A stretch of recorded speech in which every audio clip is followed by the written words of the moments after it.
So renters are the least trusted segment of the population.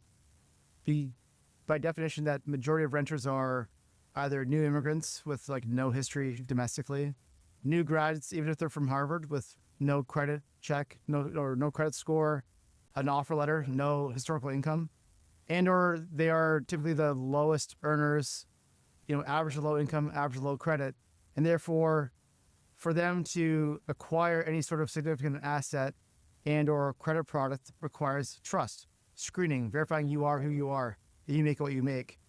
Renters have a high correlation to what I call hustle income. You'd be a perfect example. Your income's not a W-2, payroll every other week. A lot of hustle income is paid through like low fidelity, e-transfer, HTM types deposits.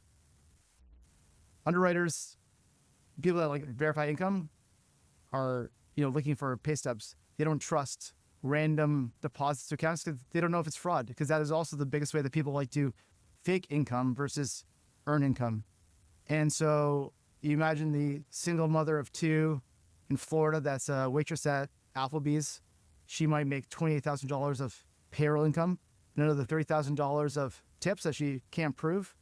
She knows that she has about $60,000 of income that she can afford this apartment, but the property manager can't verify it. Tell me, it requires a story. And therefore that person has to apply 2, 3, 4, 5 times. In the US, you actually have to pay an application fee just to apply. And you actually don't get to verify your data. So the biggest thing that we're doing that's different that nobody else sees is that whenever we apply for something, let's say a home, we're always starting from scratch. We're always trying to prove ourselves from scratch.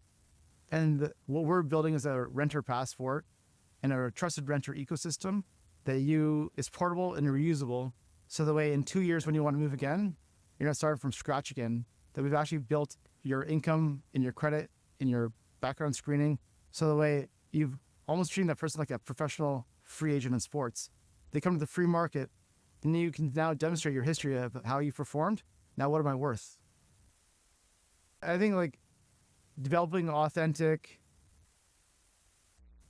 relationships with no specific agenda, knowing that life is serendipity and, there might be nothing for us to connect on today, but 3, 4, 5 years from now, somehow our paths cross again. So between now and then, it's just good people helping good people.